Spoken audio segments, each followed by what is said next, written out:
오늘도 하나님 말씀 앞에 서게 되어 여러분 모두 주의 이름으로 축복합니다. 하나님 말씀은 다니엘서 1장 8절과 9절의 말씀 보도록 하겠습니다. 다니엘서 1장 8절 9절입니다. 다니엘은 뜻을 정하여 왕의 음식과 그가 마시는 포도주로 자기를 더럽히지 아니하리라 하고, 자기를 더럽히지 아니하도록 환관장에게 구하니 하나님이 다니엘로 하여금 환관장에게 은혜와 긍휼을 얻게 하신지라. 아멘. 오늘은 뜻을 정한 인생이란 주제로 다니엘서를 시작하도록 하겠습니다. 우리는 성경의 내용 중에서 특별히 구약은 율법과 역사서 그렇게 같이 묶어서 표현할 수 있고, 또 하나는 시가서 5권으로 욥기, 시편, 잠언, 전도서, 아가서, 그리고 나머지가 선지서 또는 예언서라고 하는 17권으로 되어 있습니다. 선지서 17권 중에서도 특별히 이사야서, 예레미야서, 예레미야 애가와 에스겔, 그리고 오늘 보는 다니엘까지 해서 대선지서라고 이야기해요. 대선지서라고 하는 것은 분량이 다른 소선지서보다 많다라고 하는 것이죠. 그러면 호세아는 14장까지 있고 다니엘은 12장까지 있는데 절수를 세어보면 확연하게 다릅니다. 다니엘서는 12장이지만 이 전체가 357절에 해당되고, 호세아서는 14장이지만 196절에 해당돼요. 그러니까 이 다니엘서가 호세아보다 장수는 적지만 절로는, 그러니까 내용상으로는 161절이 많게 돼요. 그래서 대선지서에 들어가게 된 것이에요. 이제 우리는 다니엘과 에스겔은 거의 한두 살 차이 정도로 이렇게 생각이 됩니다. 그러니까 동시대에 살았던, 그리고 이스라엘에서도 살았고 예루살렘에서 살았고 또 바벨론에서도 살았던 그런 동시대의 사람, 그러나 사는 장소가 이제 나누어지게 된 것이죠.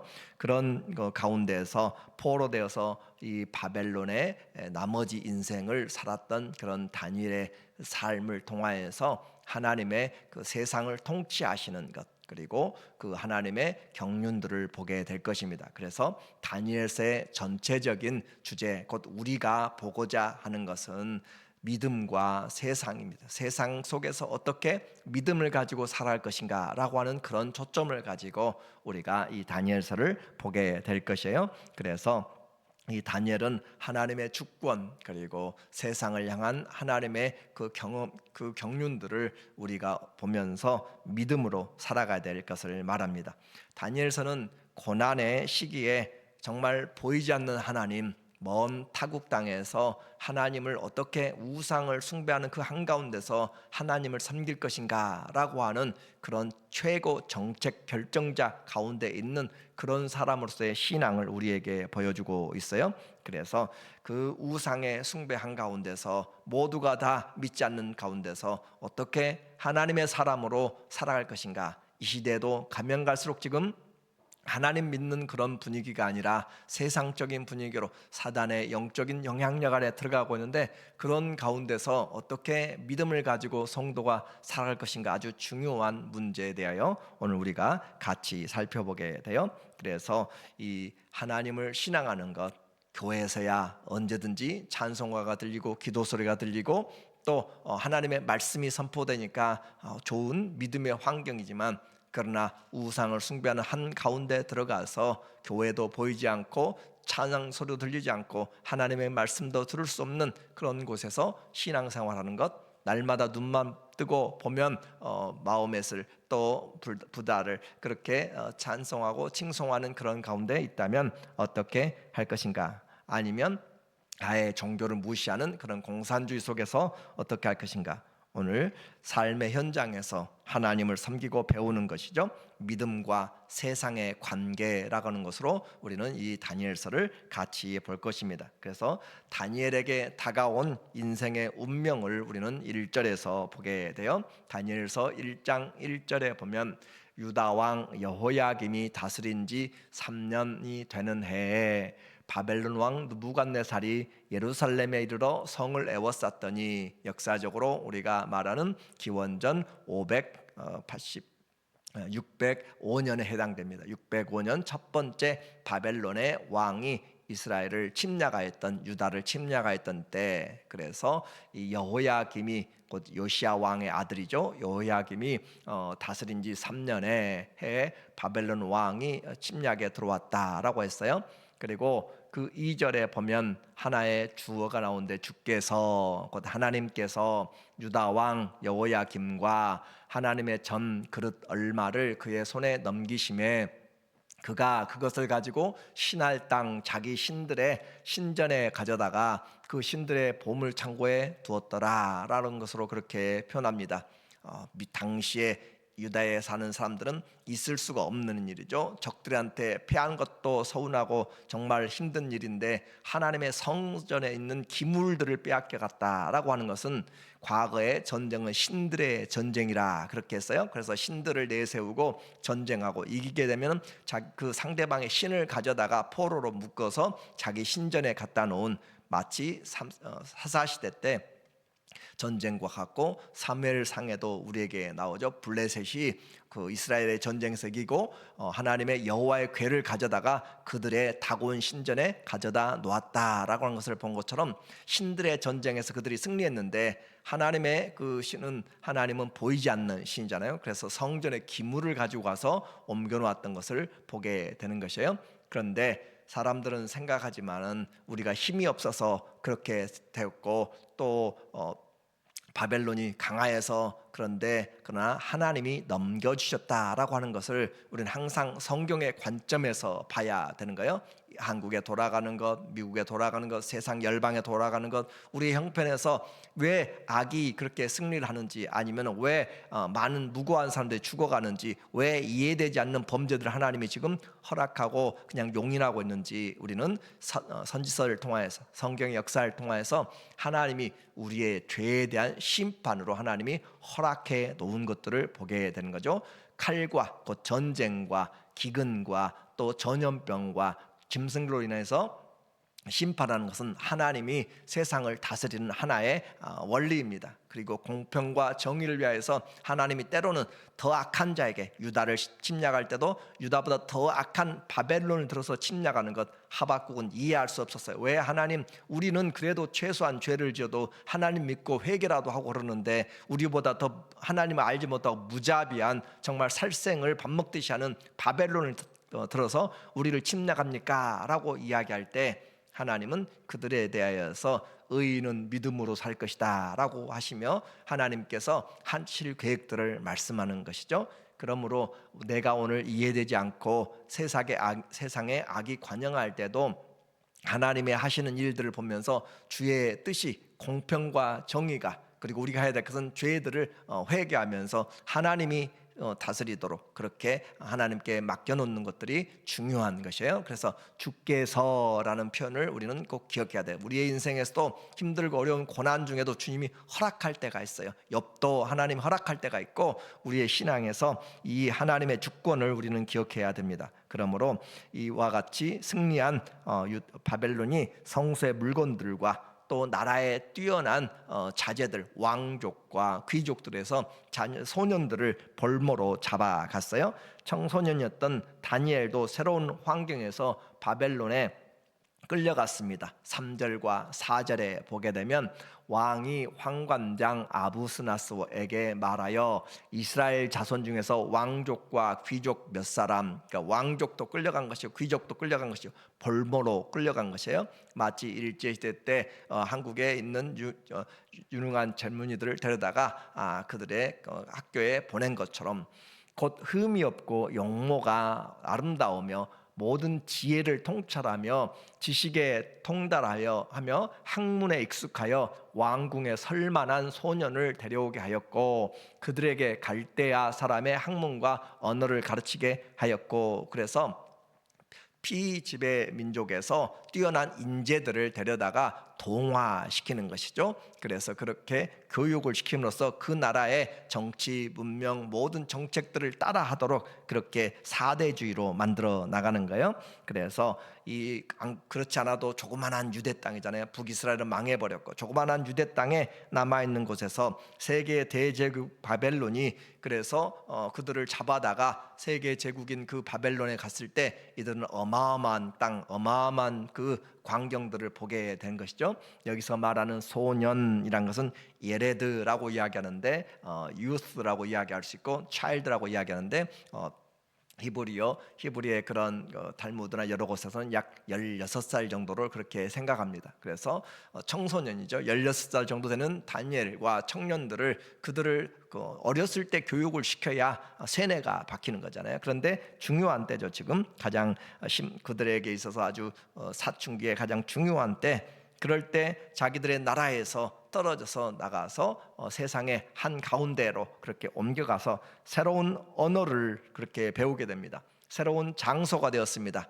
그리고 신분도 새로워진 것이죠.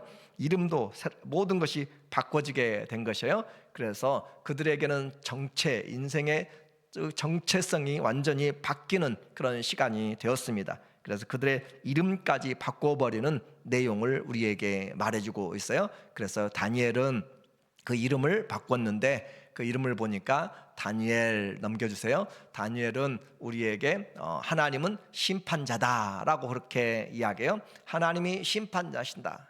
하나님은 나의 재판관이라는 정확한 뜻입니다. 하나님은 나의 재판관, 단이라는 것은 심판이고 니엘은 나의 하나님이라는 뜻이기 때문에, 그래서 하나님이 나의 심판관, 곧 하나님이 심판하신다는 그런 뜻인데 그 이름을 벨드사살로 바꿔버렸어요. 벨은 신입니다. 바벨론이 섬기는 바알이라는 신의 다른 이름이에요. 그래서 바알 신이여 그의 생명을 지켜주소서라고 그렇게 바꿔버렸고, 또 하사랴라고 하는 것은 하나님이 은혜를 주신다, 하나님은 자비롭다라는 그런 뜻인데 이름을 사드락으로, 그래서 마르둑의 명령으로 그렇게 명령을 전하는 자, 명령의 그런 사람. 그래서 마르둑은 바벨론이 섬기는 주신입니다. 그리고 미사엘, 누가 하나님과 같은가라고 하는 그 신의 이름을 메삭, 아쿠, 수메르의 신과 같은가라고 그렇게 바꾸었고, 아사랴, 주께서 도우신다, 여호와께 도우신다라는 것을 아벳느고, 바벨론의 신의 그 종이 되었죠. 그래서 이와 같이 이름을 바꿔버렸어요. 우리는 잘 실감이 나지 않는데 여러분에게 창시 계명을 생각하면 알 수가 있을 것 같아요. 근데 그보다 더 중요한 것은 그런 애국적인 것도 아니고 하나님 앞에 섬기는 신에게 그 이름을 바꿔버렸다는 것이죠. 다니엘, 하나님이 재판하신다라는 것을, 그래서 하나님의 아들, 요즘으로 이야기하는 신약식으로 이야기한다면 예수님의 제자, 예수님의 친구라고 그렇게 하나님의 도움받는 그런 이름을 가졌는데 부처의 도움, 또 마음에서의 종, 그렇게 바꿔버린다면 여러분 이름을 들을 때마다 너는 사단의 종 그렇게 부른다면 완전히 바꿔지는 것이죠. 들을 때마다 정말 내가 견딜 수가 없는 그런 하나님, 내가 어떻게 이런 이름으로 부르심을 입을까요? 라고 고민할 수밖에 없는, 이름은 자기 정체성의 한 모습이잖아요. 다 지나가다가 여러분에게 누구 부르시면 그 사람은 돌아보는 거예요. 왜냐하면 나를 의미하기 때문에. 그런데 날마다 듣는 것이 하나님이 도와주신다라는 것이 부처가 너를 돌본다라고 이야기하면 그에게 신앙은 완전히 헷갈리게 만드는 것이고, 또 이것도 가장 중요한 청소년의 정체적인 시기에 온 것이에요. 그러니까 우리는 성경을 너무 표면적으로 읽지 말고 실제적인 상황에서 그들이 당하였던, 그리고 오늘 우리가 경험하고 살아가는 부분에서 믿음은 과연 무엇인가라는 것을 꼭 생각해 보아야 될 필요가 있는 거예요. 나는 누구인가? 이들은 다른 사람보다는 훨씬 좋은 조건입니다. 다른 사람들은 포로로 끌려와서 노예로 그렇게 강제 노역에 시달리는 반면에 이 사람들은 특권으로 특채되어서 바벨론 왕이 공급하는 그런 식단을 가지고 바벨론의 최고의 학사들이 가르치는 최고 엘리트의 교육을 지금 받고 있고, 그 엘리트의 교육을 받고 나면 그곳에 그들의 장래가 직장이 잡아져 있는 그런 상태예요. 그러니까 그와 같이 준비된 다른 사람이 봤을 때는 너무너무 좋은 작은 곳에서 큰 나라로 완전히 출세한 그런 사람들이지만, 그러나 그것이 그들의 가장 중요한 목적이 아니었다라고 하는 거예요. 그래서 이와 같은 상황에서 다니엘은 어떻게 했는가? 이름을 바꾸는 것 내 마음대로 할 수가 없어요. 나는 바꾸지 마세요 라고 한다 해서 그 사람들이 바꾸지 않습니까? 그렇지 않다는 거예요. 내가 할 수 있는 것이 있고 할 수 없는 것이 있어요. 그래서 그가 하나님 앞에 기도했던 것은 8절에 보니까 다니엘은 뜻을 정하여, 그랬어요. 뜻을 정하여서. 청소년입니다. 그런데 그가 뜻을 정하였어요. 무엇 때문에 뜻을 정하였어요? 그는 지금 이 포로에게 주어진 천만다행인 이런 특권을 가지고 만족하지 않았어요. 하나님 앞에 어떻게 살 것인가가 그에게 더 중요했습니다. 그래서 환경을 맹종하지도 않았고, 그러나 우리는 믿음으로 분별을 해야 되는 것이에요. 내가 어떻게 이 시대에 이런 환경에서 믿음을 가지고 살아갈 것인가. 동성애가 그렇게 판을 치는 곳에서 죄로 인정하지 않는 곳에서 하나님 어떻게 내가 하나님의 말씀을 가지고 살아갈 것인가 라는 것을 우리는 분별을 해야 되는가요?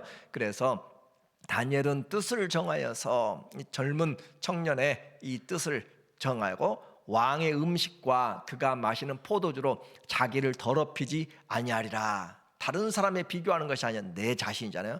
우리는 자기 자신을 하나님 앞에 드리기를 힘쓰면 하나님이 우리를 귀하게 여기신다라고 이야기했어요. 다른 사람 믿음 신경 쓰는 것보다 다른 사람 비교하지 말고 내 믿음을 하나님 앞에 세워나가면 겸손하게 됩니다. 비판하지 않게 됩니다. 나는 이렇게 눈에 들보를 가지고 있으면서 다른 사람의 티끌을 바라보고 그렇게 할 필요가 없는 것이고, 내가 하나님 앞에 서려고 준비하면 되는 거예요. 그래서 자기를 더럽히지 아니하리라 하고, 자기를 더럽히지 아니하도록 환관장에게 구하니. 자, 뜻을 정했어요.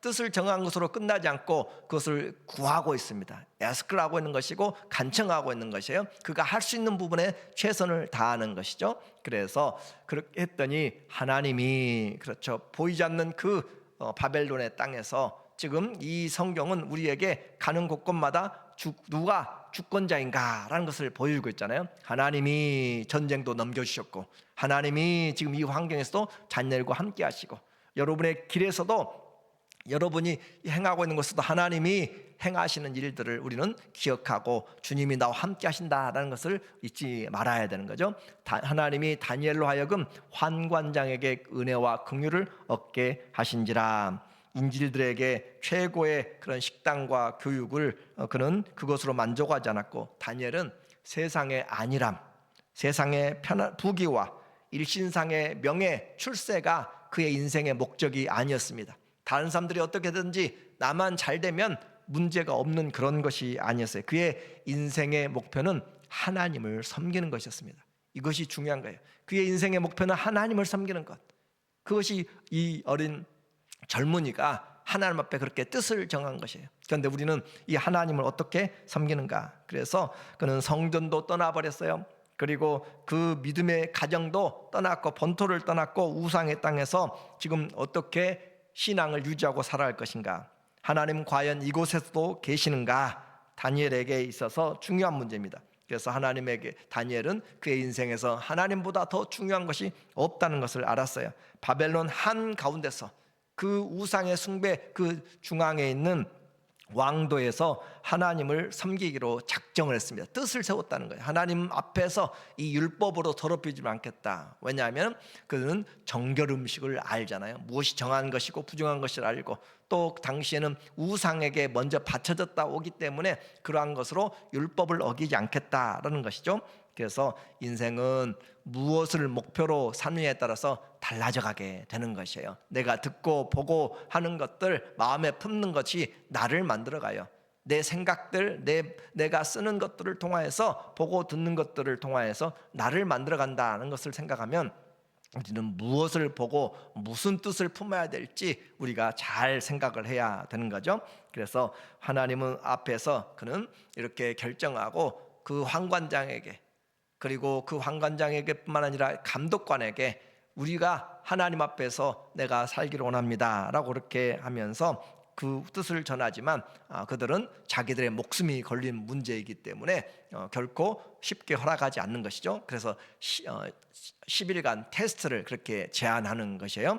그래서 12절에 보면은 테스트를 하게 됩니다. 청하오니 당신의 종들을 열흘 동안 시험하여 채식을 주어 먹게 하고 물을 주어 마시게 한 후에 당신 앞에서 우리의 얼굴과 왕의 음식을 먹는 소년들의 얼굴을 비교하여 보아서 당신이 보는 대로 종들에게 행하소서 하매라고 그렇게 하면서 그와 같이 이 시간을 가지고 그렇게 하는 것이에요. 그것은 그들에게 과연 황관장이나 재판 그 감독관에게 그렇게 나쁜 것은 아니었습니다. 왜냐하면 이들이 잘 자라가는 것이 그들이 해야 될 일이기 때문에 이들이 고민이 많고 걱정이 많고 밥을 안 먹고 그렇게 하게 되면 왕이 추궁하게 될 것이고, 그래서 쉽지 않은 결정들이었고, 그래서 10일이라고 하는 시간을 가지고 함께 그렇게 하게 되었어요. 그런데 하나님이 그들을 도와주셨습니다. 17절에 보니까 하나님이 그렇죠, 가는 곳마다 우리에게 누가 이 땅을 지금 인도하고 계시는가, 누가 우리 인생에 보이지 않지만 핸들하고 있는가, 하나님이 이 네 소년에게 학문을 주시고 깨닫는 지혜를 주신 거죠. 모든 서적을 깨닫게 하시고 지혜를 주셨으니 지혜의 근원도 하나님이세요. 그래서 그 하나님이 지혜를 주셨다. 다니엘은 또 모든 환상과 꿈을 깨달아 알더라. 하나님께로부터 오는 것이에요. 하나님이 우리의 삶을 주관하십니다. 결코 인생에서 내 힘과 능력으로 했다고 자랑하거나 교만하지 마세요. 오늘도 온 것도 내 힘과 능력이 아니라 하나님이 은혜 주셔서 이 자리에 있는 것이에요. 왕이 그들에게 모든 일을 묻는 중에 그 지혜와 총명이 온 나라 박수와 술객보다 10배나 나은 줄 아니라, 그렇게 함으로써 하나님이 지금 이방 땅 한가운데서도 누가 하나님인가 라는 것을 우리에게 말해주고 있어요. 이제 하나님을 섬겼더니 하나님이 그들을 도와주셨습니다. 그냥 쉽게 섬긴 것이 아니라 그들에게도 목숨을 건 결단의 뜻을 지금 정하고 그렇게 한 것이에요.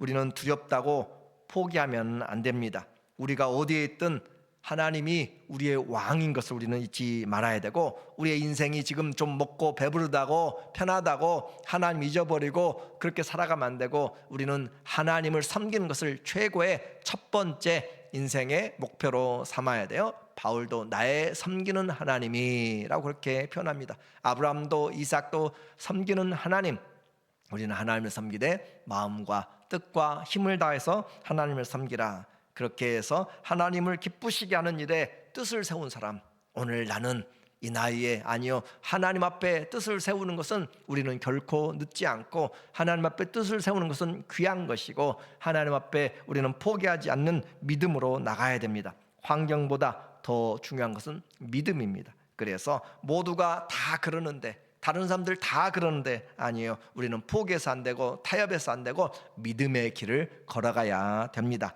하나님은 뜻을 세운 사람들을 돌보아 주십니다. 하나님을 구하는 자들에게 은혜를 주십니다. 시대도 바뀌고 사람들이 바뀌어도 하나님은 변하지 않습니다. 하나님의 말씀도 변하지 않습니다. 그 사랑도 변하지 않습니다. 누구든지 하나님을 찾는 자들에게 하나님은 은혜를 베푸시기 원합니다. 그래서 하나님을 기쁘시게 하기 위한 결단하는 사람들, 포기하지 않는 열정을 가지고 주님을 신뢰하면 하나님이 책임지시고, 이 시대에도 하나님이 길을 여시며 이 시대에도 하나님께서 돌보아 주십니다.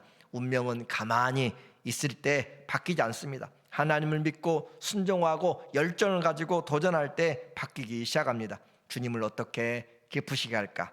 주님의 말씀을 지키기 위해서 무엇을 할까? 오늘도 하나님 앞에서 내가 해야 될 일, 하나님, 우리의 남은 인생에 내가 어떻게 주님을 기쁘시게 할까요? 이 시대가 악하고 음란하고 더럽고 패역한 시대 때, 사랑이 식어져가지고 감사가 없어질 때 우리는 어떻게 할까요? 하나님이 우리에게 주신 말씀 앞에서 겸손하게, 주님, 우리가 여기 싸우니 우리를 사용하여 주세요. 하나님 앞에서 말씀으로 자기를 세우며 세상 것에 더럽힘을 받지 않는 거룩한 하나님의 성도들로 뜻을 세워서 승리해 나가시기를 예수님의 이름으로 간절히 축원합니다. 아멘. 기도합니다. 하나님 아버지, 이 시대가 악하고 또 패역한 시대지만 주님, 성경의 많은 사람들 이보다 더 어려운 환경에서도 믿음을 지키고 뜻을 세우고 살았습니다.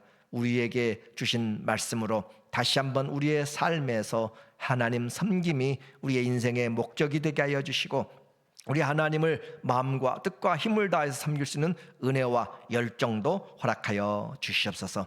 예수님의 이름으로 기도합니다. 아멘.